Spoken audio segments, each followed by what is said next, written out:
ভাই নোমান একটু বাইরে আছে এখন। যদি এর মধ্যে বাসায় আসে তাহলে জয়েন দিবে, না হলে রেকর্ডিং থেকে দেখবে। ঠিক আছে।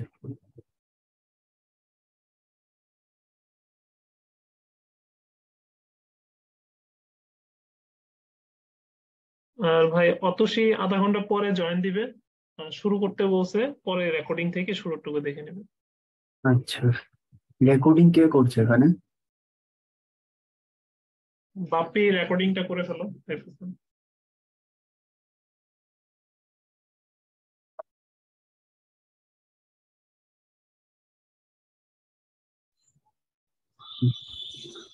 রেকর্ড স্টার্ট করেছো? হ্যাঁ ভাই। ঠিক আছে, আমি শুরু করছি।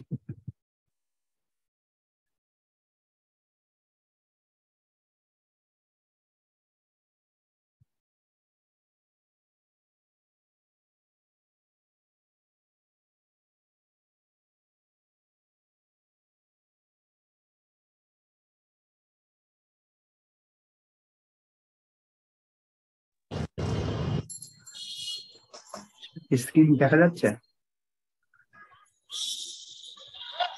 হ্যাঁ ভাই।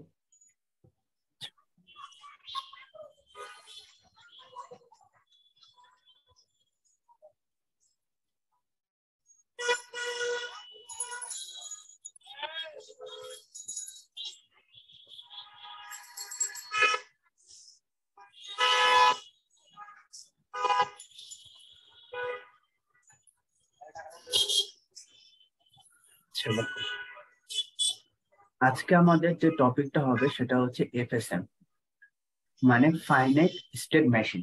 ঠিক আছে, এখন দেখো জিনিসটা কি কারণে আমাদের মানে এই এফএসএম টা আমাদের দরকার পড়লো ডিজিটাল ইলেকট্রনিক্স এর। তোমরা আশেপাশে প্রতিনিয়ত প্রচুর উদাহরণ দেখেছো। আহ যেমন লিভ, এটা একটা এফএসএম উদাহরণ। সবচেয়ে ফেমাস এফএসএম এর উদাহরণ হচ্ছে ভেন্ডিং মেশিন। দেখেছো না ভেন্ডিং হ্যাঁ মেশিন? ভাই। আচ্ছা হ্যাঁ, ভেন্ডিং মেশিন। তারপর আরেকটা ফেমাস উদাহরণ হলো ওই যে ইদানিং ইস্যুতে উত্তরাতে যে ইটা যে মেট্রো যে উদ্বোধন যে হলো, ওটার ইটাকে দেখেছো? টার্ন স্টিলটাকে থাকে যে। না ভাই, হ্যালো, উত্তরাতে যাওয়া হয়নি। আচ্ছা দাঁড়াও, এই যে এটা, হ্যাঁ ভাই দেখেছি। এটা তো ভেন্ডিং মেশিন। তবে যে এটা দেখেছো না? হ্যাঁ ভাই, এখানে যে কার্ড শো করলে দরজাটা হ্যাঁ খুলে হ্যাঁ দিচ্ছে। হ্যাঁ, রাইট রাইট রাইট। তো এগুলো সবগুলোই হচ্ছে আমাদের হলো ইসের কি বলে এফএসএম এর উদাহরণ। তারপর আমরা যে এটিএম কার্ড, তারপর এটিএম বুথে যে একটার পর একটা স্টেপ বাই স্টেপের পর যে এগুলো হবে, সেগুলো প্রত্যেকটাই হচ্ছে আমার ভেন্ডিং মেশিনের মানে এফএসএম এর আমার উদাহরণ। তো ব্যাপারটা কি হয়, সাপোজ আমরা যখন কোনো কাউন্টার করেছিলাম না, সাপোজ 0 0 0, এটা একটা স্টেট। এই স্টেটের পর যদি আমার আপ কাউন্টার হয় 0 0 1 আসবে। এরপর যদি আমার আরেকটা যদি ইনক্রিমেন্ট হয় 0 1 0 আসবে। তারপর আরেকটা যদি হয় 0 1 1 0, এরকম করে।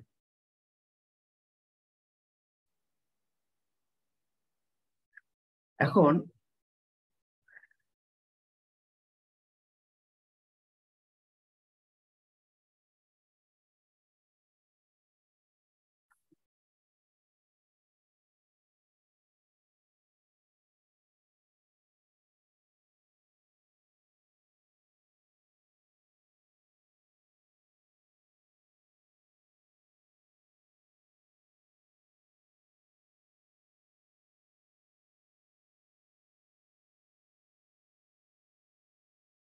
সাপোজ এ দেখো, এটা আমার 0 0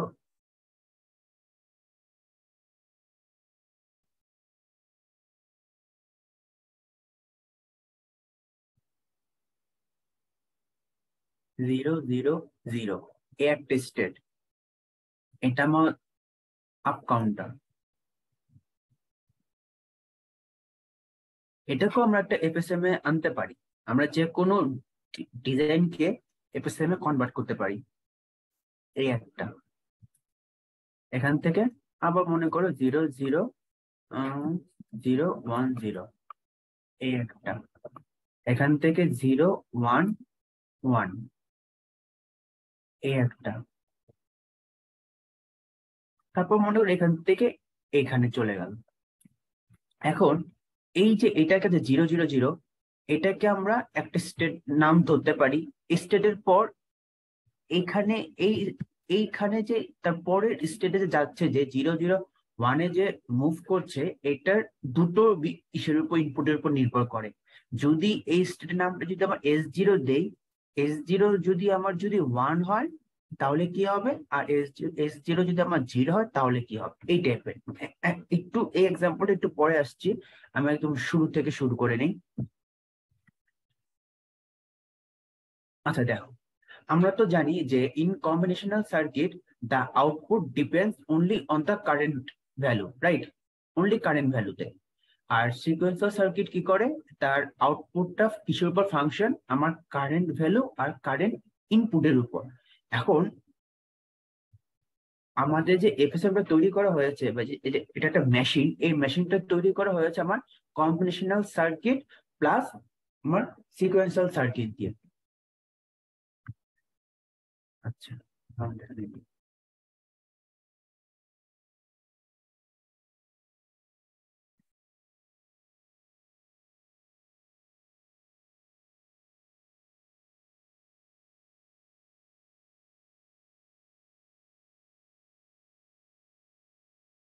পোজ মনে করুন এটা একটা রেজিস্টার আছে, রেজিস্টার মানে সিকোয়েন্সিয়াল সার্কিট। এটা আমার ক্লক, এটার সাথেই আমার একটা কম্বিনেশনাল লজিক, কম্বো লজিক।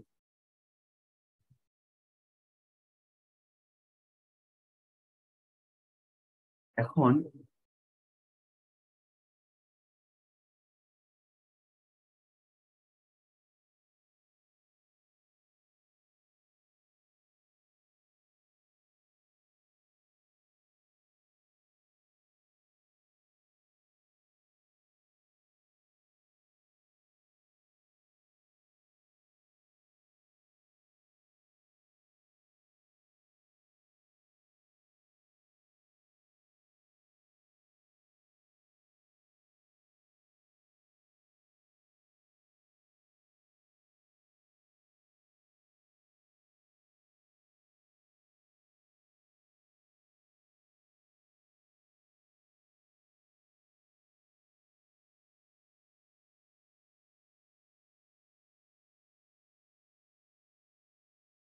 এটা হচ্ছে আমার পুরো এফএসএম এর মডেল, বাট আমার হার্ডওয়্যার তুমি যদি বলো।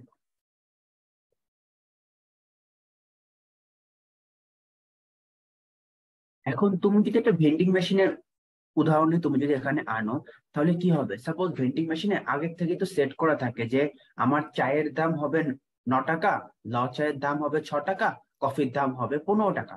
এখন তুমি যদি কয়েন, তুমি যদি একটা কয়েন দাও, যদি 1 টাকা বা 2 টাকা মানে একটা কয়েন দিলে, প্রথম 1 টাকা কয়েন দেওয়ার পর এখন এটা দেখলো এটা সাফিসিয়েন্ট। এখন কিভাবে বুঝবে, ও বোঝার জন্য কয়েনে যেটা ছাপ থাকে, ছাপটাকে না হয়, অথবা তোমার মনে করো যে পার্টিকুলার কোনো কিছু থাকে, সাপোজ মনে করো যে না, এখানে শুধু এই ভেন্ডিং মেশিন আমার শুধু কয়েন অ্যালাউ করবে, আমার আদারওয়াইজ অনেক কিছু অ্যালাউ করবে না। আবার বলা হয় এই ভেন্ডিং মেশিন আমার টাকাও আমার অ্যালাউ করবে, কিন্তু পার্টিকুলার একটা নির্দিষ্ট ওয়েতে দেওয়া হবে টাকাটা। সাপোজ 2 টাকার নোট এটা আমার অ্যালাউ করে, বা 5 টাকার নোট আমার এটা অ্যালাউ করে। তো অ্যাট ফার্স্ট যখন নাকি মেশিনটা তৈরি করা হয়, তখন 2 টাকার নোটের পুরো একটা কপি নিয়ে রাখা হয়। অনেক সময় এটাও করে যে সাপোজ যখন আমাদের টাকা যখন নাকি ছাপে, তখন পার্টিকুলার কিছু সংখ্যা থাকে, আগের থেকে সংখ্যাটা ফিট করে দেয়, যাতে বুঝতে পারে জাল টাকা যাতে এখন থেকে রেকটিফাই করতে পারে। বা আগের স্টেটে তুমি যদি মনে করো যে 2 টাকা দিয়েছো, পরে স্টেটে তুমি মোট আরেক 3 টাকা দিলে, তারপর তুমি টাকা দিলে না, তো ও তো যোগ করে দেখবে আগে আমার 2 টাকা এখন 3 টাকা 5 টাকা, আমার কিন্তু দাম হলো 6 টাকা, হলো না, তখন সে মানিটা ব্যাক করে দিবে। এই যে আমার যে একটা মেমোরি স্টোর করার যে ব্যাপার থাকে, আগের স্টেট আমার কি ঘটেছে, এটার জন্য আমার সিকোয়েন্সিয়াল সার্কিট দরকার। যেহেতু সিকোয়েন্সিয়াল সার্কিট একটা গুরুত্বপূর্ণ প্রপার্টিস কি আছে, যেটা আমার মেমোরি, যেটা আমার মেমোরিতে স্টোর করতে পারে, ঠিক আছে। আর আমার কম্বিনেশনাল সার্কিট কি করে, এটা আমার ডাইরেক্ট পুরো ইনপুট থেকে আউটপুট আমার করে, সাপ্লাই করে। তো এই দুটো ফাংশন, দুটো সার্কিট নিয়ে আমার এফএসএম মডেল তৈরি। এই এফএসএম এ আমার গুরুত্বপূর্ণ কতগুলো প্যারামিটার, সেটা হচ্ছে সবসময় খেয়াল রাখতে হবে। একটা হচ্ছে আমার কারেন্ট স্টেট,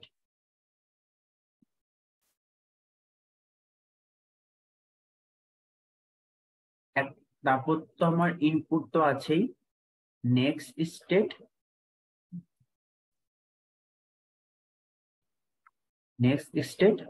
আর একটা কি আউটপুট, আউটপুট। এই এই এফএসএম এই 4টা জিনিস খুব ভালোভাবে খেয়াল রাখতে হবে। এখন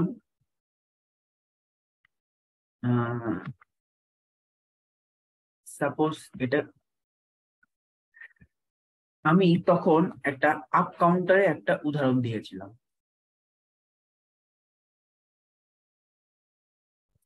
সাপোজ মনে করো এটা 0 0 0 আছে, এখান থেকে 0 1 আছে, এরপর এটা আছে 1 0, এটা হচ্ছে 1 1।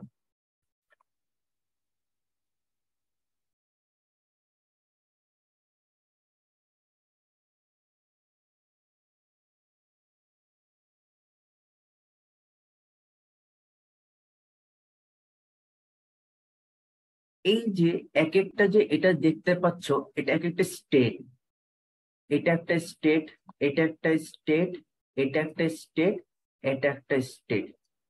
যখন নাকি এটাকে অনেক সময় আমার রিসেট বলা হয়, মানে আদি অবস্থা রিসেট, মানে প্রথমে যখন ইটারেশন এখান থেকে শুরু হবে, এটাকে আমরা কারেন্ট স্টেটও বলবো। তখন কারেন্ট স্টেট, প্রতিটা কারেন্ট স্টেটে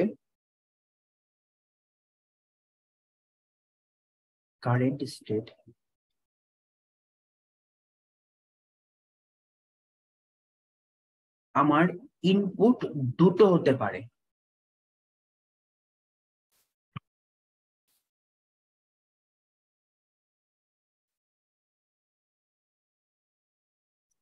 either 1, that means আমার true, either 0 means false।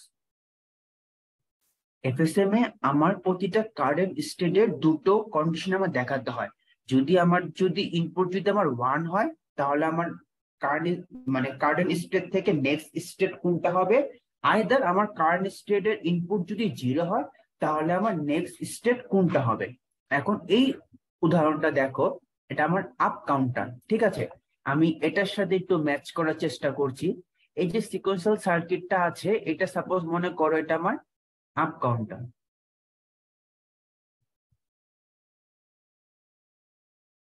ঠিক আছে। এটা আমার আপ কাউন্টার। এখন এটার কারেন্ট স্টেটটা আমার মনে করো 0 0, কারেন্ট স্টেট আমার 0 0। এটার ইনপুটটা আমি 1 দিয়েছি। এখানে তো আমার 0, তো 0টা পরে তুমি প্রত্যেকটা ইনপুট 1ই ধরো। এটা আমার কারেন্ট স্টেট, ঠিক আছে, 0 0। এই কারেন্ট স্টেট থেকে আমার ইনপুট যদি 1 হয়, তাহলে আমার নেক্সট স্টেট কোনটা হচ্ছে, যে কেউ একজন বলো।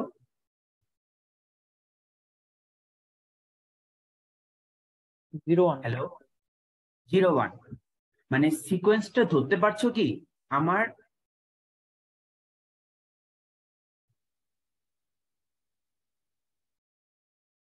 আমার এখানে এফএসএম, আমি কি করছি, আমি একটা এফএসএম এর হার্ডওয়্যার তৈরি করছি, মডেল তৈরি করছি। এখন এফএসএম এর কাজটা কিভাবে হয়, তুমি যদি আরেকটু মানে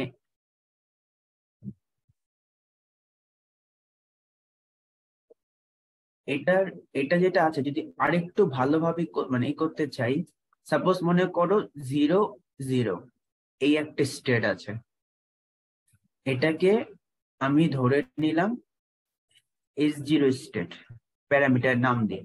আচ্ছা, এবার 0 1 স্টেট,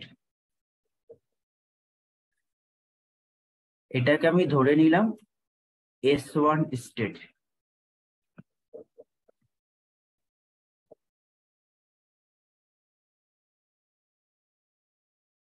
এরপর এখান থেকে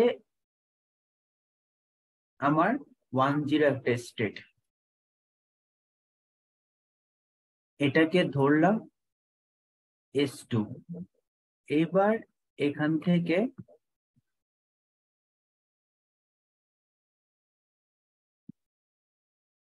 ওয়ান ওয়ান, এটা হচ্ছে আমার তৃতীয় মানে S3 স্টেট। এখন এই যে আমার প্রথম যে আমার S0 স্টেট, এটা আমার রিসেটও বলা হয়, জানো, মানে আদি অবস্থা। যদি কোনো অবস্থা আমি যে কোনো স্টেটে থাকি, S2 তে থাকি বা S1 এ থাকি, যদি আমাকে রিসেট দেওয়া হয় তাহলে আমি সঙ্গে সঙ্গে কোথায় চলে আসব, আমার আদি অবস্থানে আমি চলে আসব। এখন দেখো, এটা তো হচ্ছে আমার কারেন্ট স্টেট, এখানে আমার কারেন্ট স্টেট আছে S0। S0 আমার কারেন্ট স্টেট। আমি বলেছি প্রতিটা স্টেটই FSM এ অন্যান্য ক্ষেত্রে এটা হয় না, সব ক্ষেত্রে আমার আইডিয়াল 1 ধরা হয়, কিন্তু এই FSM S0 তে আমার একটা ইনপুট কি হতে পারে, 1 হতে পারে, আইদার আরেকটা ইনপুট আমার কি হতে পারে, 0 হতে পারে। এই S ইনপুট যখন 1 হবে দ্যাট মিনস এটা আমার ট্রু, যখন ট্রু হবে তখন এইটা আমার পরে S2 স্টেটে জাম্প করবে, S1 স্টেটে জাম্প করবে। যদি ফলস হয় তাহলে এটা আমার আগের স্টেটে থাকবে, S0 স্টেটে থাকবে। সে কারণে FSM এ এভাবে দেখানো হয়, ফর ইনপুট 0, আমি এখন আউটপুট পাইনি সে কারণে এটা 0।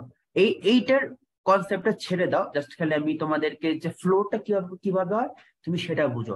সাপোজ তুমি মনে করো যে 0 0 স্টেটে তুমি দাঁড়িয়ে আছো, এটা তোমার কারেন্ট স্টেট। তোমার নেক্সট স্টেট হচ্ছে S1। তুমি যদি ইনপুট তুমি যদি 1 পাও তাহলেই তুমি নেক্সট স্টেজে যাবে, আদারওয়াইজ তুমি যাবে না। এই যে আমি এইটা 1 0 লিখছি, এটা কারণটা কি, এটা প্যাটার্নে গিয়ে বুঝাবো। এই পার্টটাতে লেখা হয় আমার ইনপুট লেখা হয়, আর এই সাইডটাতে লেখা হয় আমার আউটপুট। এখানে আউটপুটটা কেন 0 দিচ্ছি এটা আমি পরে ব্যাখ্যা করবো। এখানে আমি ইনপুট এখানে 1 দিচ্ছি, ইনপুট এটা তুমি বুঝে নাও। তুমি বর্তমানে কোথায় আছো, S0 স্টেটে আছো, এটা তোমার কারেন্ট স্টেট। তুমি এখানে ইনপুট তোমাকে 1 প্রেস করলো, তাহলে তোমার নেক্সট স্টেটটা কোথায় হবে ফারাদ?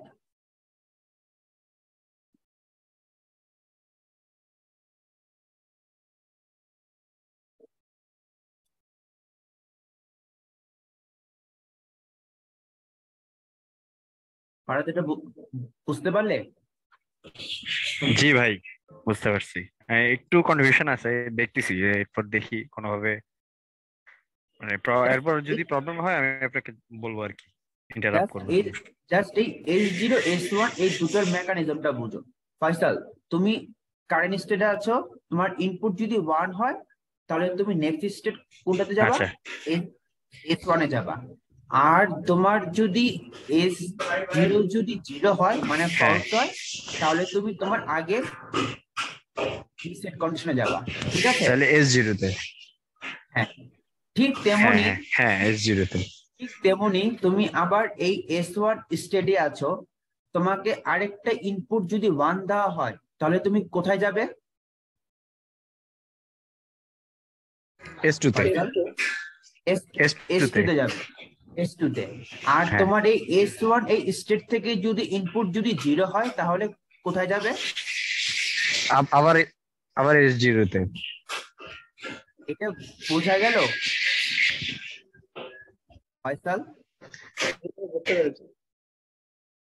ঠিক এমন ভাবে আসলে এমন কি কোনো সম্ভাবনা আছে যে S1 নিজের ভিতরে